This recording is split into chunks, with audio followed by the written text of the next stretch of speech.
نہیں، غیبت بڑا سخت ترین حکم ہے، مردہ بھائی کا گوشت کھانا ہے، لیکن کوئی اپنی بچے کا رشتہ کرنا چاہ رہا ہے،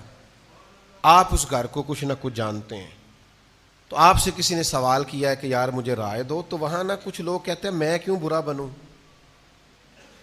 تو وہاں اگر آپ کے پاس کوئی درست اور حقیقی بات ہے تو آپ اس بات کو کر دیں، آپ وہ بات بیان کر دیں، اس لیے کہ ساری زندگی کا مسئلہ ہے نا، وقت گزارنا ہے نا۔ میں آپ کی خدمت میں ایک بات عرض کروں، آپ اپنے بچوں کو جائیدادیں بے شک تھوڑی بنا کے دیں، آپ ان کے لیے محلات اور بینک بیلنس بالکل تھوڑے بے شک لائیں، لیکن بچی جب ڈھونڈ کے لائیں نا اپنے بچے کے لیے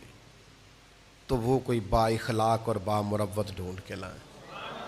یہ ظلم اپنے بیٹے کے ساتھ نہ کریں، خدا را اس کا اخلاقی رویہ پوری نسل تباہ ہو جائے گی۔ یہ زندگی کا وہ والا رونا ہے جو لوگ رو نہیں سکتے۔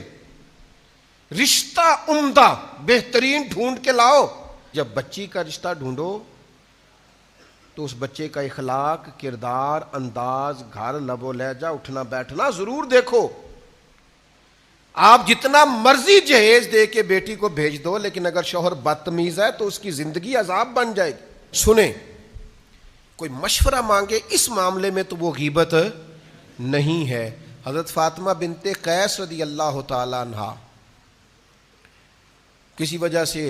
ان کی شکر رنجی ہو گئی اور حالات اتنے خراب ہوئے کہ طلاق ہو گئی۔ ان کو دو رشتے آئے، انہوں نے نبی پاک صلی اللہ تعالی علیہ وسلم کی خدمت میں عرض کی، حضور اس آدمی کا اور اس آدمی کا میرے لیے رشتہ ہے، آپ کیا فرماتے ہیں؟ اللہ کے رسول سب سے زیادہ پردہ ڈالنے والے، حضور سب سے زیادہ مہربانی کرنے والے، غلاموں پر سب سے زیادہ مہربان ہے، لیکن یہاں حضور نے پردہ نہیں ڈالا، اس لیے کہ یہ غیبت نہیں۔ اللہ کے حبیب نے فرمایا وہ جس پہلے شخص کی آپ نے بات کیا وہ مفلس ہے، وہ اخراجات پورے نہیں کر سکتا،